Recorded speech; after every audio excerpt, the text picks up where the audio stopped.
This is a Dynamics 365 podcast focusing on the ingredients of a successful Dynamics 365 practice. Your host is Business Solution MVP Mark Smith, otherwise known as NZ365 Guy. Over the coming weeks, I'll be interviewing seasoned professionals from various parts of the world, talking about what it takes to be successful in a Dynamics 365 practice. Thanks to Kingsway Soft for sponsoring the Dynamics 365 Practice Podcast. Kingsway Soft is a leading integration solution provider offering software solutions that make data integration affordable and painlessly easy. Thousands of enterprise clients from over 70 countries and regions rely on Kingsway Soft to integrate data with various business systems in order to drive their business efficiency and fully leverage their information assets. Kingsway Soft is a leading provider of Microsoft Dynamics integration software, including Dynamics 365, CRM, AX, NAV, GP, SL, as well as many other applications such as Marketo, Dropbox, QuickBooks, and Salesforce. Whether you need one solution or several, Kingsway Soft works easily within the SSIS platform to make your integration processes as quick and easy as possible. Many of their clients have seen 3 to 10 times greater data integration performance after switching to the SSIS integration platform. Hi everyone, I'm here with Chuck Ingram. In this episode, we're going to focus on the customer. Chuck is hyper-focused on digital disruption and the accompanying customer shifts. He works with his team on developing business models and practices that deliver customer experiences and outcomes, not just projects. Chuck, welcome to the show. Thanks so much, Mark, for having me. Excellent. So, first of all, before we talk about how you engage with your customers, tell me a bit about you as a customer. What are your likes, dislikes, and how does the way you act or react as a customer translate into your business? That's a neat question. And I'd have to say I probably like what most people like these days. You know, it's kind of like we can get anything in the world that'll fit on my credit card limit by just an app on my phone, right? Yeah. I could, and at the same time, I can order books. I love to read. I can order pieces. I love to play the guitar. I can order pieces for a guitar that it would have taken me hours to drive downtown and get. I can go get memorabilia from back in the day for music and things like that.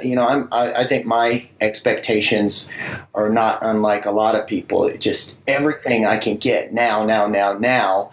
And I want to be able to do it on my own, but I also want a lot of attention when I need the attention.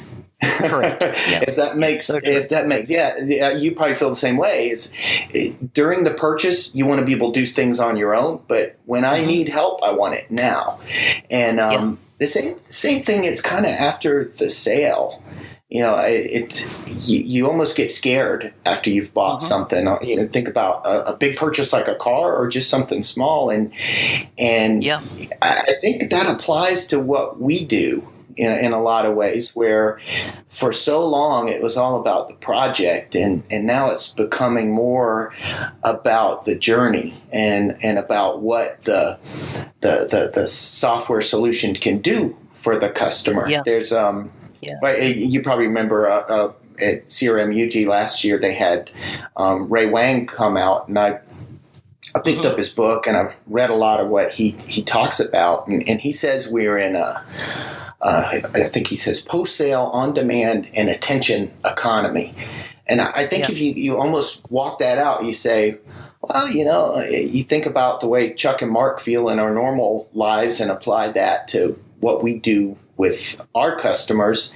It kind of feels like it's best when we engage with our customers kind of with a purpose, kind of with outcomes and experiences in mind. And we're thinking about them over the long term, and what are they going to do with this thing after they're done with the implementation, and then not just the project, and how do we stay in front of them? How do we when they need us? How do we, whether it's chat on our website, or if they hit us up on social, or if they want to contact us on the phone, or they want to go on a portal? How are we available at the moment of need for the customer. So I think things are kind of moving from this big project mentality to how a longer term experience and journey type engagement with the customers. Does that make sense? Right. Yeah, it does. So what patterns are you implementing to make sure that you can have successful engagements time and time again? Are you redeveloping the way you're engaging with your customers, or transitioning that as you see this customer lifecycle engagement start to change in the market? Yeah, that's a good question. It's interesting. We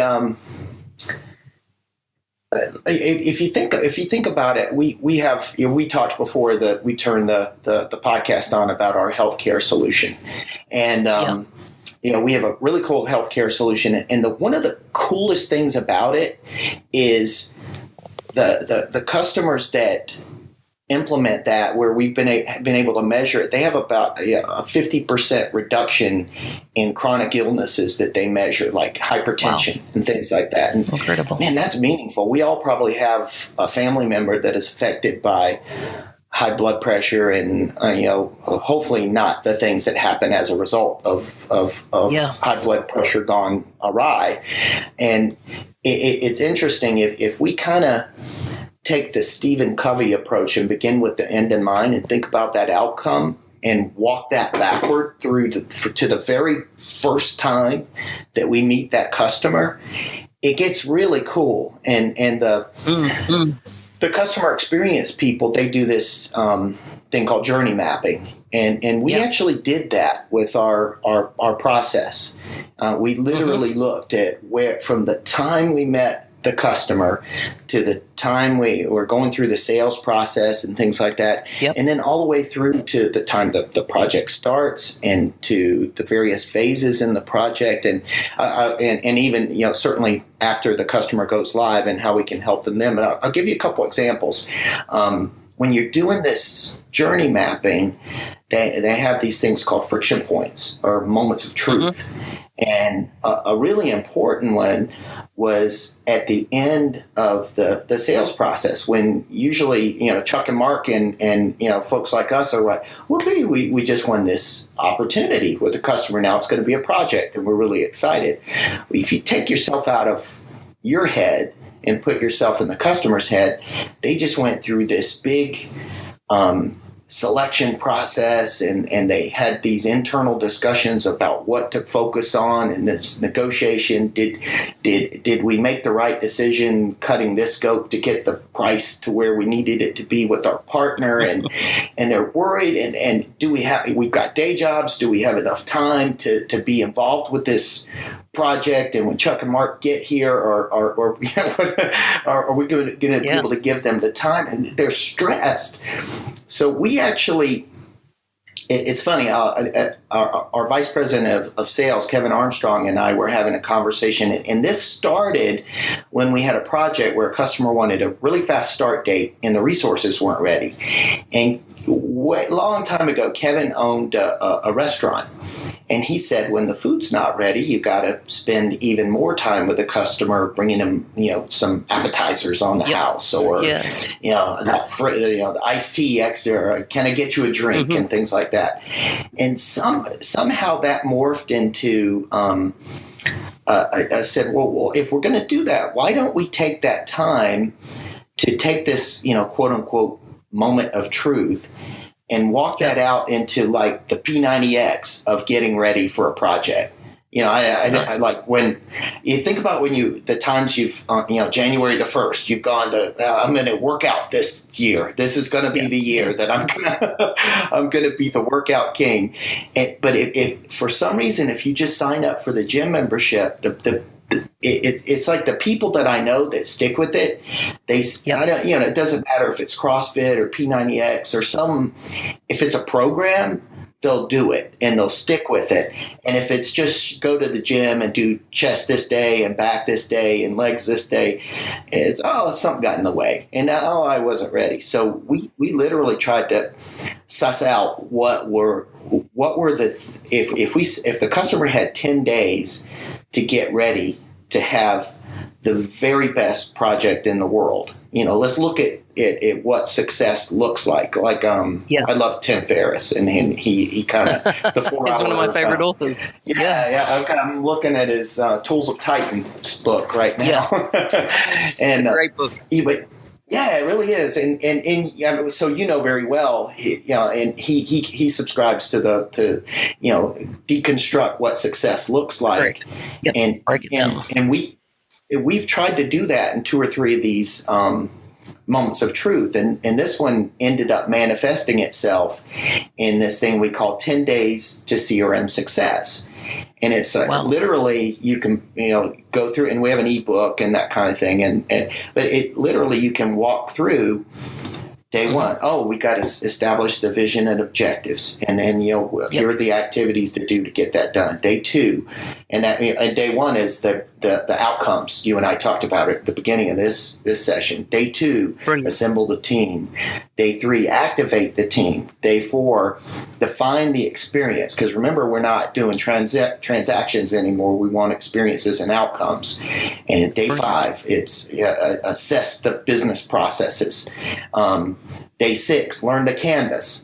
Our canvas has gotten pretty amazing lately with this micro. So if we help the customer to understand what this canvas we're going to work on together looks like, we can have a better conversation. But if this is completely new to them, then there's going to be resistance, and we're not going to have that best conversation. Then just really quickly, day 7 is, kind of go back and look at the solution requirements against, in a different environment. When we were not in the heavy negotiation phase, and when more people in the business are involved, establish how we're going to communicate. That's super, super important.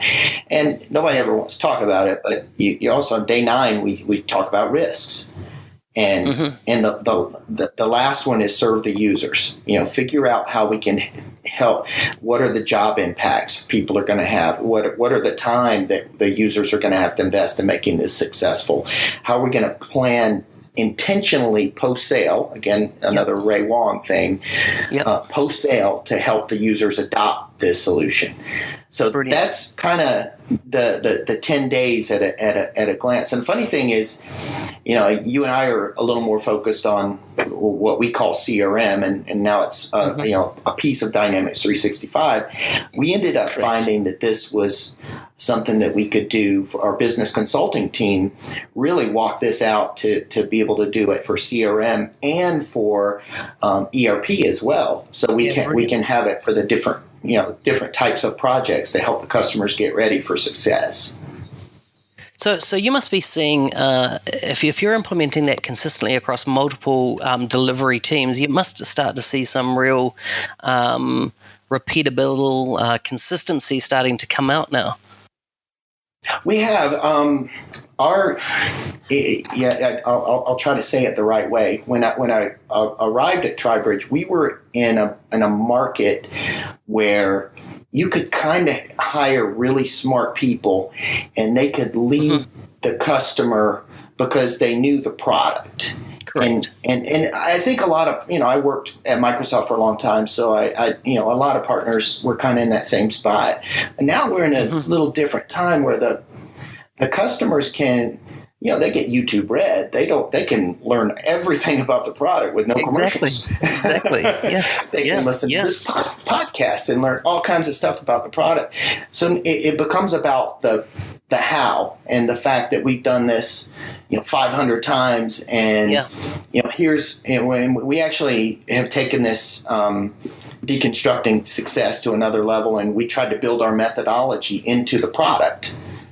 So that not only do we have it, but the customer has it. So when we leave, they can know that, hey, you had these requirements, and we built these things and together, and they worked. We tested them, and they worked. And when we go take a break, and maybe the customer has resources that they want to have be involved, they can keep up with the work together, just like we did. So absolutely. It's our what we call red projects are literally 95% down from 4 years ago. Wow. Yeah, and I think that's a massive job. Yeah, and it wasn't like we stunk either, right? Yeah. No, exactly. Yeah, you've been growing successfully for some time, yeah. Yeah, we're about 4 times bigger than we were 4 years ago, and we've had a corresponding, like a decrease in the way, measuring projects as read. Now that said, I still think that one thing we're working on is there's still a customer expectation that's out there that's almost like what we talked about when we first started speaking, where I can get anything in the world on my phone now. And and you think about there's sometimes you still can be on time, on budget, deliver all the scope, and all those things happen, and still maybe the customer's not happy now. And so that's true. A sign of the times where the focus is on experiences and outcomes and expectations. So sort of the thing that we're getting after now is customer expectations and what they're, if the SOW says this, that's okay. We're going to go do all those things together. But what would it take for the customer to be an advocate for us? That they would not just be happy and satisfied, but they'd tell somebody else. And so we have this thing called conditions of advocacy that we've started. And so at any time during the process where the customer has expectations that maybe aren't documented, or they, something that was perhaps talked about in the sales process and neither one of us ended up putting it in the statement of work, those things get vetted out sooner than later. Brilliant. Yes, it sounds great. So tell me, as you go into that phase of your 10-day engagement, how do you handle a transition from your sales team? They've been out there, they've won the sale, if you like. They're transitioning it to deliver the project. How do you handle that transition? Because oftentimes in customer engagements, there can be a breakdown in communication maybe between your internal teams and the customer and their expectations. Have you found a way to smooth that process out? Well, the good news is the 10 days solves for that in part. It gives us a framework we can work from. The other good news is that we intentionally did the journey mapping from the time we meet the customer until forever, right? Until, operate or run or outcomes or however we want to say it. So we have solved for the best that we can. And I'm sure a lot of folks are thinking about this, of how do you get from, and you think about it, customers are in different modes in each point that you're at the beginning. They're like, hey, I'm looking for information, and are you qualified? And as you get through the sales process, they're in a little bit more mode of mitigating risk. Yeah, and correct. So that's the conversations start to be different, and they're kind of remembering everything we say. So what you said becomes even more important, that you have that transition. So part of it is the 10 days, and part of it is the roles that we have. So we have a role in our firm, and I don't think we're completely unusual in this, where we have folks who are focused on the backside of the pre-sales process and into the engagement, so that not a whole new team shows up. And absolutely. And finally, it probably should go without saying is we use the technology that we try to help the customers with. We use the Microsoft Dynamics to track all the conversations in pre-sales, and before anybody sets foot on the project, they're going to get briefed on everything that happened in pre-sales. And so that when they kick off the project, what we don't want is a total new team to show up and they kind of lean against the whiteboard with the, kind of the pocket, the professor jacket with the elbow pocket things and say, tell me about your business. That really makes customers upset. Exactly. We definitely tried to solve for that. Brilliant. Yeah, absolutely. I've seen it myself many times where, it's almost like Team B goes in, Team A sold it, Team B goes in, and it's like Team B never knew anything about what Team A had talked about in the past, and can create a lot of confusion for the customer. It sure could. It's interesting. It's funny. It's fun to talk about the customers that were really happy, but the times when the customer wasn't happy, those are the times when you grow the business the most. I saw this back in. I don't know if you follow golf at all. No, not much.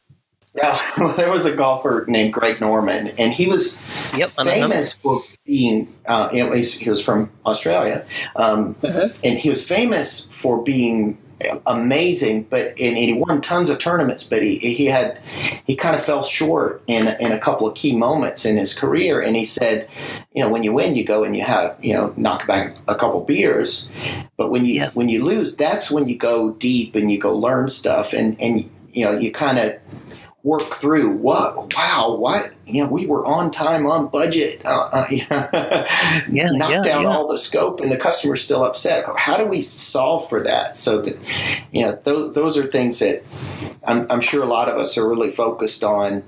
And the interesting thing is it ends up suggesting almost different business models where you think about that in 2000. If you and I were in New York City, we're going to hop in a cab, and if one of us is more aggressive, we're going to get the cab faster than the next, the people beside us and things like that. And now it's stress free. We just pull the phone out, and the Uber stops, and the guy's nice, and we know how much it's going to cost. We know that they'll take our credit card, and some of the things that we do in consulting. Still, even though we've all worked to improve it, are still a lot like they were back in the late 90s and early 2000s. And it's sort of time for us to tweak some of those things. And, the customer invest in this software solution to get these outcomes. Like we were talking about with the healthcare folks with the 50% reduction. Same thing applies to a VP of sales. VP of sales is... that person can't sleep at night because they have to sell what they said they're going to sell when they said they're going to sell it. And and I think I saw a statistic that said most sales organizations are at a level of forecasting that's below the odds at craps in Las Vegas. So, think the healthcare one's really important, but the VP of sales would say, well, my job's important too. So how can we help focus on that outcome to help that person get where they want to go? Yeah. So true. So that's your onboarding process you discussed there. Your project's in flight. There's a good rhythm set up. So what about as a project, if you like, goes live and into your end state?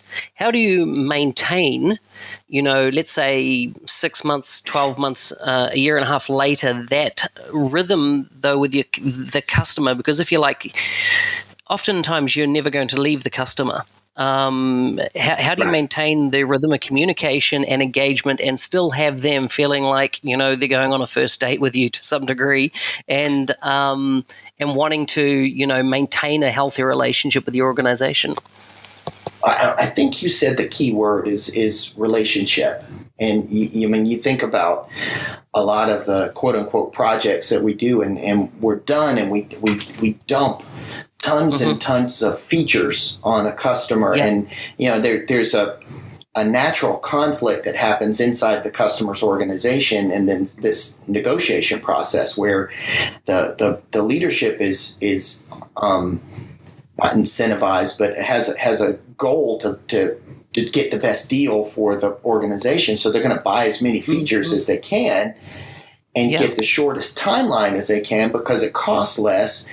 At the same time, that's a lot for users to take on, and 50% success rate is the average, or satisfaction rate, I should say, in CRM. And that's kind of this dirty little secret about customer relationship management that folks like you or I we lose sleep over that, because I don't want to be a physician that has 50% success rate. I don't want people limping away from my procedures. I want the people to be happy and be able to have a great life. So we actually kind of, in this whole journey mapping, we did try to solve for that. And we took a little cue from, there are these folks, they have a book called B4B and another one called a Technology as a Service Playbook. I think that the guys had a Consumption Economy as a book as well. And they have this model that it's 4 levels of product service offerings. And the first one is you sell a product. Think of Microsoft when they have Microsoft Office, and you buy it and it's on a disk, and we're happy until 18 months later or 2 years later there's another version or whatever. And then there's level 2 is this product and a service. So almost like what we've done for a long time, where Microsoft makes a beautiful product, and we help the customer use that product. And so product and services. And at level 3 is where it becomes interesting, is where we want to take the product and the services, but then help the customer with adoption and optimization services with it. And so we came up with our version of how we could help customers is this thing we call Adoption Essentials. And it basically is a combination of some apps that we have that are usability type things that we give to the customer as a part of it. It's a subscription, and it's also access to us in terms of a we come back and periodically meet with a customer, depending on the subscription level. It's different times, but let's say quarterly. And it's 2 sorted user groups. I should say users, but one are the people that are using the system. How's it going? What have you? Where are you finding friction when you're trying to go through this process? And we build some hours in to help them tweak the screens and do things like that, and then on another level, we get back together with the customer to focus on, from a business perspective, on the outcomes. And we have another. I'll give another plug for the Microsoft App Store. We have another app that's called. You may have to fix this in the audio. We have Pathfinder and Discovery. I'm sorry. That's right. Pathfinder is our outcomes app. And it's actually out there. Our customers can download it and just check it out. But it basically helps you think through, what do you want this Dynamics 365 to do for you? And how do we continually check? And we use that app in this process to go back quarterly or whenever it is and touch base with the customer to see if you're that vice president of sales where you could only forecast the business at 15% and you want to get it to 25% and by mid-year and 50% by the end of the year. We're going to measure that together, and if it it means we write different reports, we build in more workflows, whatever it is, we work with those customers on those things. It's funny. It actually has helped us a lot with customers making a decision to work with us as much. It obviously it helps customers from a post-sale perspective kind of get more out of what they've invested in. It also helps us with customers who are kind of, they're in that risk mitigation mode. They kind of feel better about working with Dynamics 365 and a partner like us that can help them maximize the use of it. Yeah, brilliant.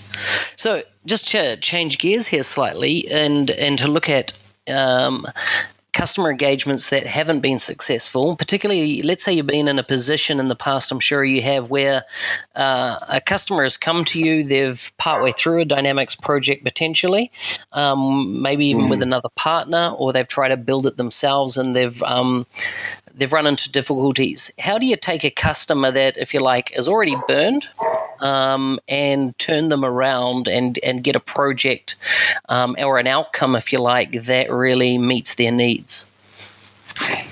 I'm sure this happens to every company at one time or another. It seems like they tend to fall in one of two buckets. They either had a mismatch in expectations, where the customer, the SOW said this, and for whatever reason, the other partner built something else, or the time, it's just a mismatch in expectations, or the team that implemented didn't lead the customer, and that number two is the easiest trap to fall in the world. We have a program at Tribridge where we bring young people into the firm and we teach them how to be a consultant and teach them how to be a Dynamics 365 consultant. And one of the sort of been there, done that things that we tell them early on is we want you to lead the customer. We want you to lead with a point of view. We say lead with purpose. We want to lead that customer. And and we're guilty of it sometimes too. All of us are. But if you're not careful, you build. The executives of the customer had this vision for this system that we're going to help them do all these things. But then the implementation team, let's say from this other partner, comes in and they build what the old system used to look like. And there was a reason they wanted to move away from that. And that tends to be, between those two things are the reasons that we do that. And sometimes it's frustrating for the customer because they just want to, okay, well, you guys sound like you've done this many times before. Sounds like you have a process. Let's get back going. But sometimes you have to take a couple steps back to do that and find out what the customer really wanted and what were the outcomes that they wanted. What did they want for the users? What did the business need? Because sometimes, and what is it, Mr. Ray Wang says is 50% of the Fortune 500 is gone. Half the Fortune 500 from 2000. Half the Fortune 500 didn't make money last year, and people are changing their business model now so much. And what if the customer had a goal to change their business model? We just, they just built their old system back. So sometimes we have to take a step back and do those things, and that can be a little bit frustrating. But we try to stick to our guns and deliver some tough love there and sort of lead the customer. We just continue to reinforce our team to lead the customer and to help them get back on track to getting those business objectives they want. Yeah, it's I've definitely seen that exact scenario. A customer will come along and say, we've got the system, it's great, we just want it on the new shiny thing. And it was built 10, 15 years ago, what they're currently using, and there's so many better ways to do things and enhancements and business processes, etc. And so what is your tact with the customer in that situation to go, hey, we're coming in as the expertise in our field, and we know there are better ways to do it. How do you handle that engagement to, if you like, steer the customer into a future state of what they can achieve? Yeah, we do this thing called we call it a B&A, a business needs assessment, and of course there's a bit of us consuming what's been done, and then we try to walk out what the ideal engagement and almost like use the slow evening DJ voice, the calm with the customer to the business needs assessment, and then we're going to deliver just the amount of functionality that you need in this first release. just so your users can consume it, because that that other functionality just sort of goes to waste if you try to deliver too much. Because the assumption a lot of times when you've had something go wrong is, oh, we got to go faster to catch up. And sometimes the best thing to do is to go slow. You think about like people are talking a lot about the boxing and stuff because of the big fight with McGregor and Mayweather. And any time that's been in any kind of a martial art or boxing, they teach you to punch really slow at first.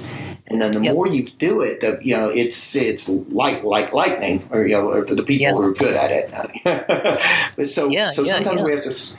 Yeah, we have to slow the customer down, do a business needs assessment, convince our customer that sometimes it's best not to do a big bang. Sometimes it's best to do minimum viable functionality at first, then release additional functionality in periodic phases after that.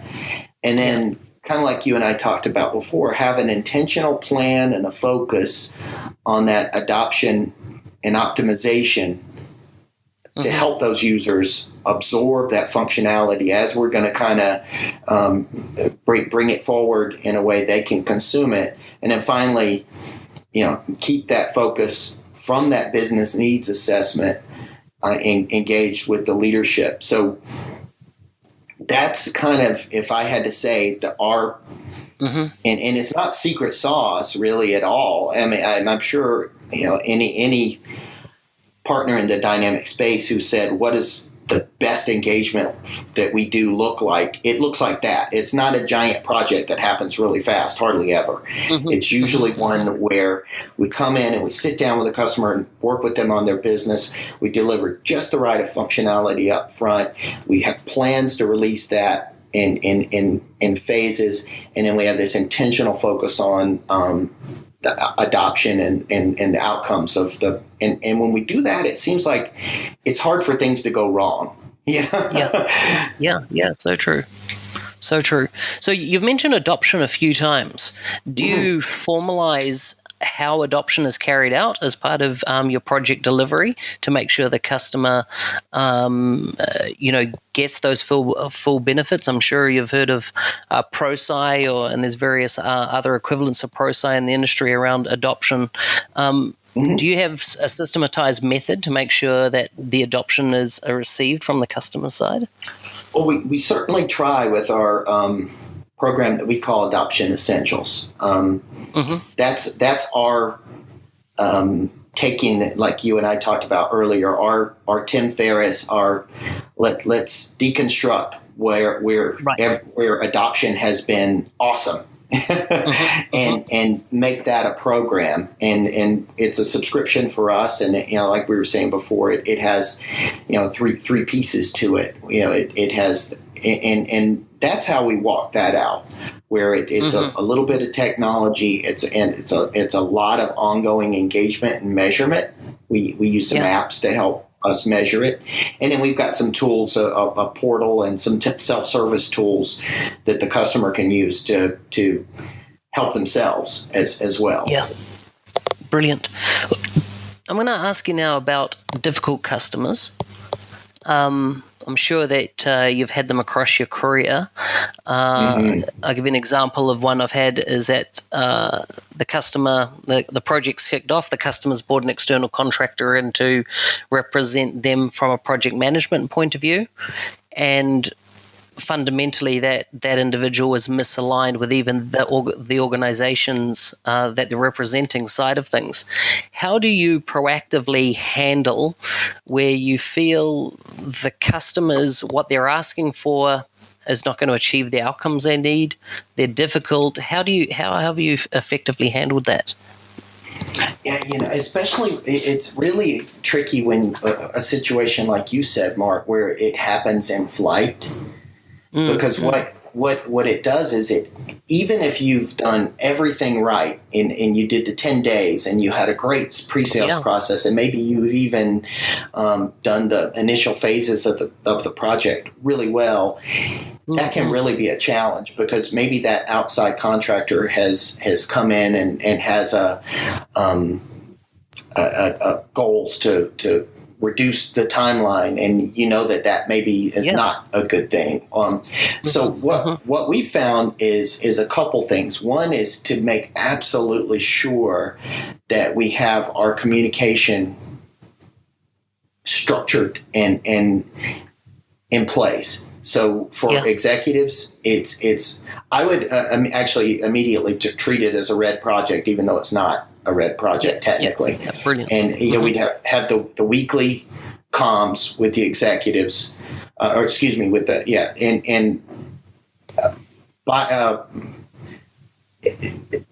weekly. Let me say that right.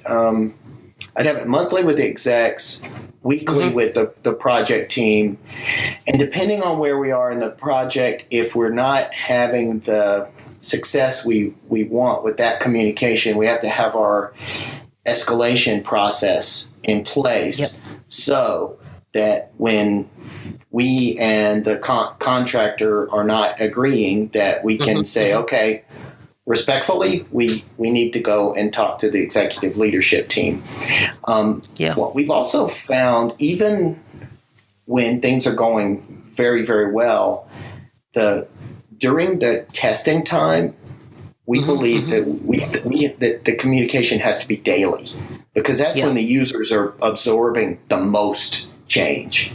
That they're and plus we're going to have to respond to things. But I'm with you, I've seen that happen where either the customer has brought in someone to kind of look after the project and shorten the timeline, or they bring in resources to help, and if you're not careful, you get in the situation of the finger pointing, and so the communication helps with that. The other thing that helps with that, at least in our world, is because we use our methodologies baked into the CRM. It's kind of like we're all everybody sees what everybody is doing in one place. There's not, we got to go look on this SharePoint site and this SharePoint site and this SharePoint. It's all in one place.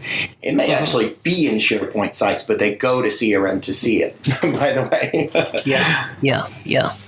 So what about the difference between commercial customers and government customers? I understand that you have worked in both sectors. Do you see many differences between a government organization as your customer as opposed to commercial?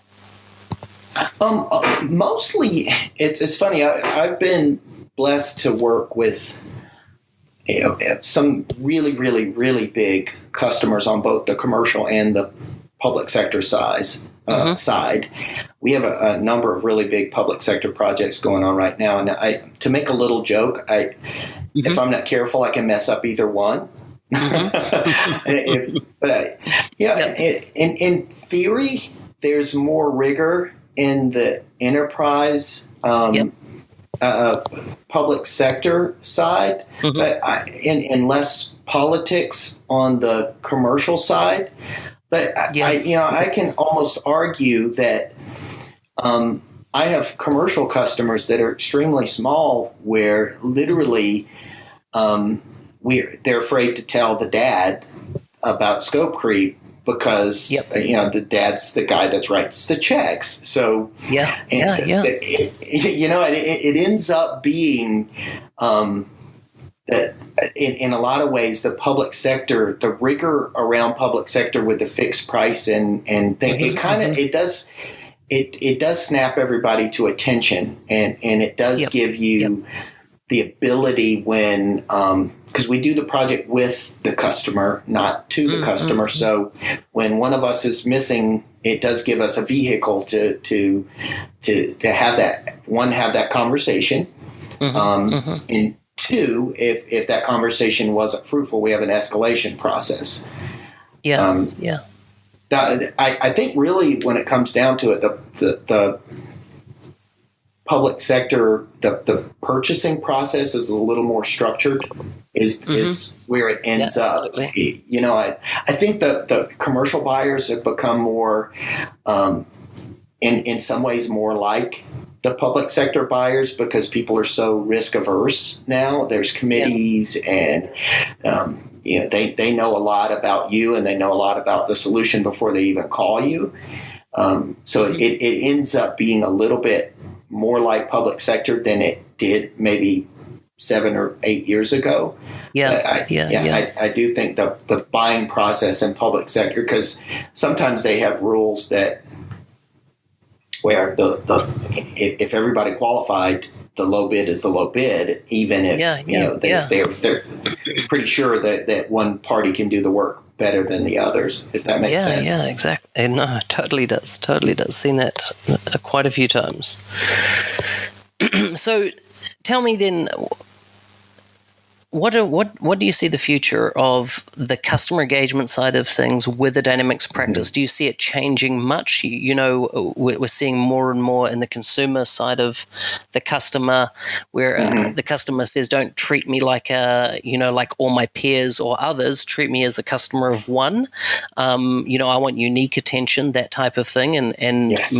I suppose more on the marketing side, that is what they're seeking.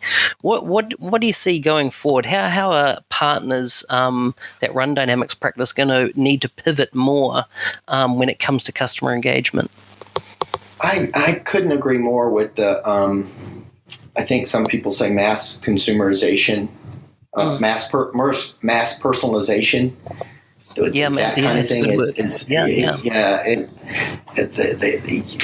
figuring out a way for the customer feel like you've designed that engagement just for them and you're available at whenever they need, you know, kind of back to the attention economy thing and on-demand economy. I think that is becoming hypercritical and setting up our organizations to meet that demand, not just the project demand, but the customer journey demand. And I also think, and this is perhaps slightly controversial, but you know, stay with me for a second.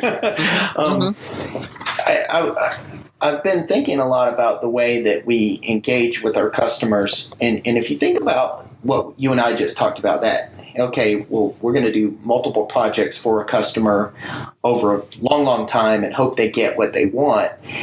And you start thinking about the way we would engage with the customer. Does it always make sense to charge the customer some dollars per hour to come in and do some work over the next 6 months or a year?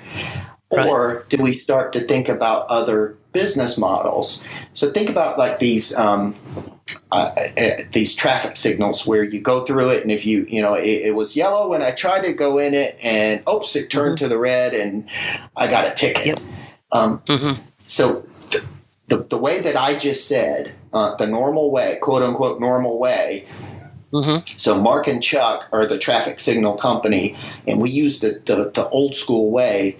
We charge them some dollars per hour, let's say $50 an hour, to go hang up the traffic signal camera, and we pay for the camera. I don't know what's that, $5,000. I don't know what one costs, but you know, we're going to charge the customer, let's say $10,000 to set up this traffic signal, and we leave, and if it breaks, they call us and they fix it. Well, and we'll come fix it. Well, a next gen model, and I'll give you a third gen model. A next gen model is maybe there's a cool sensor in that traffic signal that says, "Oh, the camera's starting to get old." Market will, as a part of the contract, we'll have some guys come out and change the bulb in it so that it continues to work. So that's pretty cool. If you work that out to the next level, and in this business, these guys have actually already started doing this. In most towns, the companies that do these traffic signals, they don't even charge to install them. They don't charge for the signal. They don't charge for the camera. They charge per ticket. They will send the bill to the customer. They'll do everything. It's purely outcome based.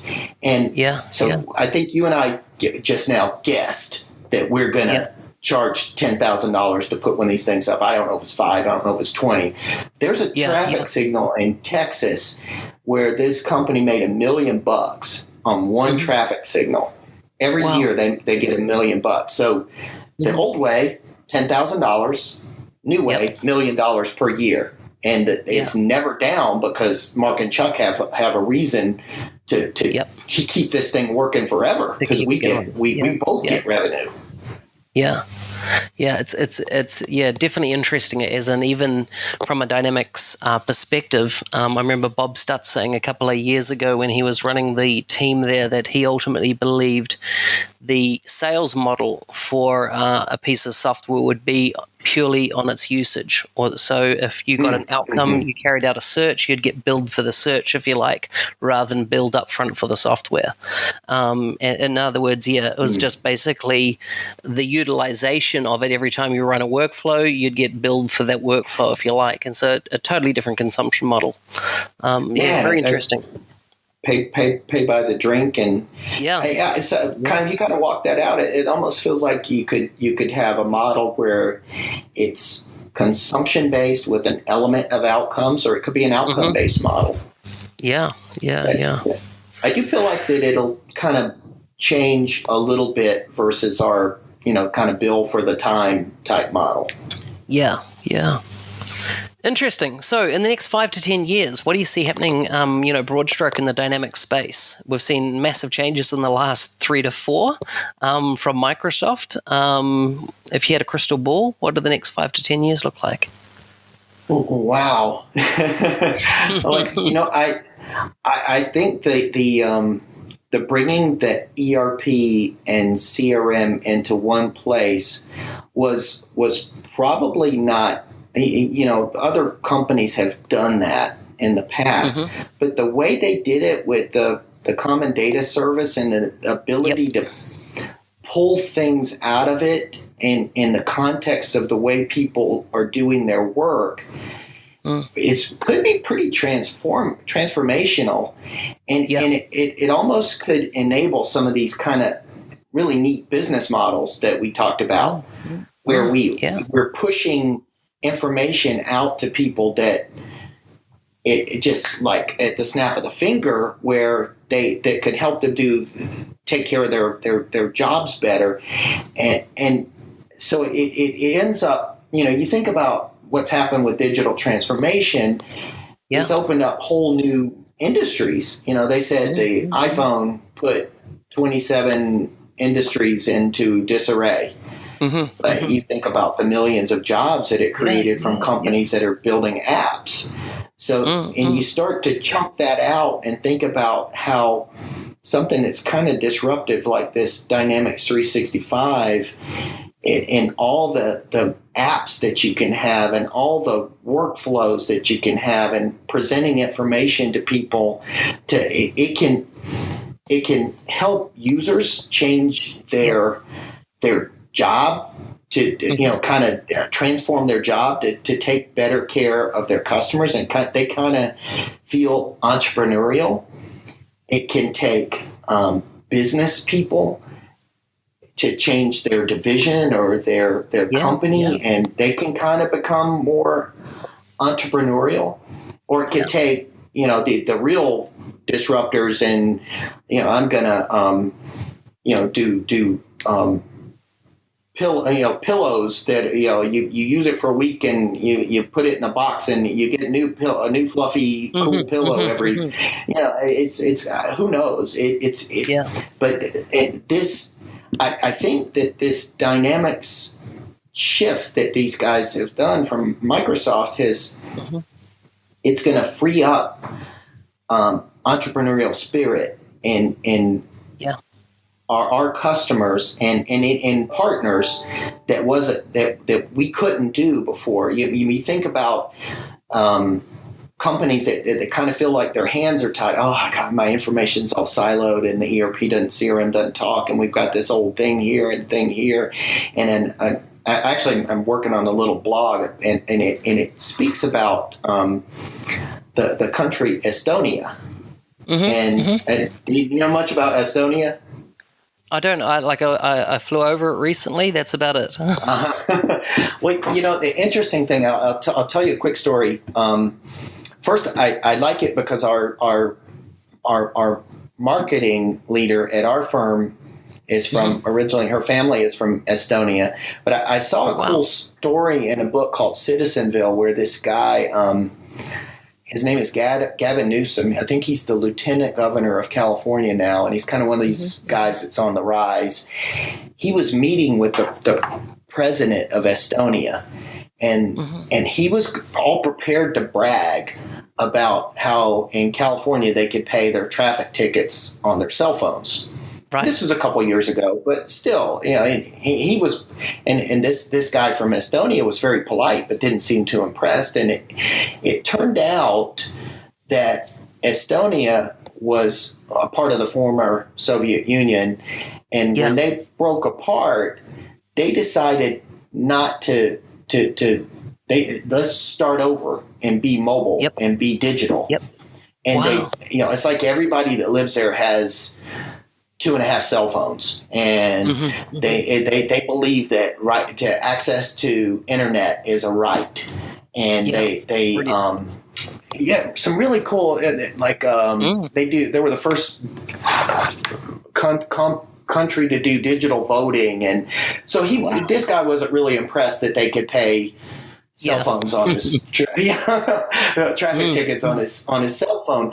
But sometimes I think companies and our folks that work in our government feel constrained, and you almost get this envy about these digital entrepreneurs, and they came up with an app that that did this, and I wish I had this idea. I wish I could be freed up to help my customer better in my job, or do this in our business, or do this cool stuff in our industry. And I think it's going to free people up in a way that a platform hasn't done in a long time to be so entrepreneurial. True. Yep, agreed, totally agree. Excellent. Okay, to close up, I just want to run through some quick fire questions with you. So, first of all, you've already mentioned a few, but what book do you recommend to most people working in Dynamics, and why? Just as business professionals, I love Tools of Titans. The Tim Ferriss book. I love it, and I also love Disrupting Digital Business by Ray Wang. I also love this. There's a book called Blue Ocean Strategy. Yep, I know it.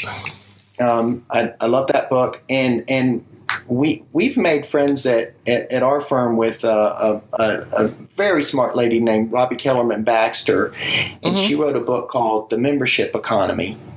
Okay, which I like a great deal. And there's one final one that for consultants that is, I think it's for leaders. It's excellent. The Goal. It's an old book, but it's about solving problems like an engineer, not like many of us would think. I'm not an engineer by trade, but I read this book, and you start looking at things a little bit differently, and you solve for what the primary constraint is, and it tells you how to identify the constraint and what to do with it. And you think about it as consultants, that's what we do. And to have a method to that is really cool. Brilliant. We'll get the details of all those and put them in the show notes so people can find or grab them themselves. What's your favorite app and why? I use the podcast app on my phone and my iPad. I listen to podcasts every single day. I listen to the CRM audio podcast. What do you recommend? What else? I love YouTube Red. Because it's like you can figure out anything from YouTube, and I really believe in. I like Audible. I love to listen to books on tape. Yeah. Those are the three apps. I go on. I open and use Twitter every day and things like that. But those are the apps that I use the most. I'm a big learner. I have to admit. Excellent. What do you recommend to new consultants starting out in their Dynamics career? A new consultant in their Dynamics career, I would underline that word, be a consultant. Have a point of view. I have to kind of counsel our young people kind of coming out of school. And this is just about the advice that I give them is you're going to be in meetings where you can choose to be a wallflower and you can choose to sit and take notes. Or you can choose to, if you have something to say, if you truly have a point of view and you've studied and leaders are learners. If you've learned and applied and you have a point of view for the customer, either do it the right way, either tap the senior person on the shoulder next to you and say what you want to say something, or do it the right way. But have your point of view. Have a point of view. Go into every meeting. Every single meeting, whether it's a daily status call or a key meeting, is game out. What are the things that can happen? Almost like the Game of Thrones or something like that. Yeah. And have a point of view that you're going to advance in that situation, because us folks that have been in this industry a little longer, we're the one that gets the call. Yeah. And I would take the call 100 times that says, this young person keeps getting up and it's getting maybe under my user's skin a little bit because they want, he's challenging some of I'd rather have that than the why am I paying for this person? They're just taking notes. Can we just not record this? That's absolutely my 100%. My have a point of view in before every meeting, and that means you got to do your homework. You got to game out what's going to happen in every single meeting. Yeah, good. If you could redo anything in your career, what would it be? It took me a long time to learn to escalate, and I forget it even today. The right times is. There's just a natural human tendency that you either don't want to be a tattletale, you don't want to break the relationships, you don't want to, and sometimes you just have to go escalate and escalate hard. And if that person's not the right person, it's you got to find the next person. And so how and when to escalate. That's I continue. I've gotten better at it, but we all. That's one thing I wished I'd learned how to do really well earlier. So, Chuck, it's been a pleasure having you on the show. Before you go, if anyone wants to find you online, what's the best way to find you? It's been a pleasure for me too. I love talking to you. I've always enjoyed your tweets and things like that. So it's a great conversation. I think it's an exciting time for us. With all the digital and things like that going on. CRM actually just got bigger than ERP. I don't know if it's not, I kind of had to hunt that down. Is that right? Yeah, last year CRM, and you think about why that happened. So, people want to get closer to their customers. And, people who are listening to this podcast are in a really, really good spot. They're in a, you pick a good thing to be doing right now. Totally right. Totally right. Folks can reach me at chuck.ingram, CHUCK, .ingram, INGRAM, at Tribridge.com. This has been a Dynamics 365 podcast focusing on the ingredients of a successful Dynamics 365 practice. Your host was Business Solution MVP Mark Smith, otherwise known as the NZ365 Guy. Please subscribe and leave suggestions for future topics or guests. All details and resources covered in the podcast are available in the show notes. If you or someone you know would make a great guest for the show, please let me know. Thanks to Kingsway Soft for sponsoring the Dynamics 365 Practice Podcast.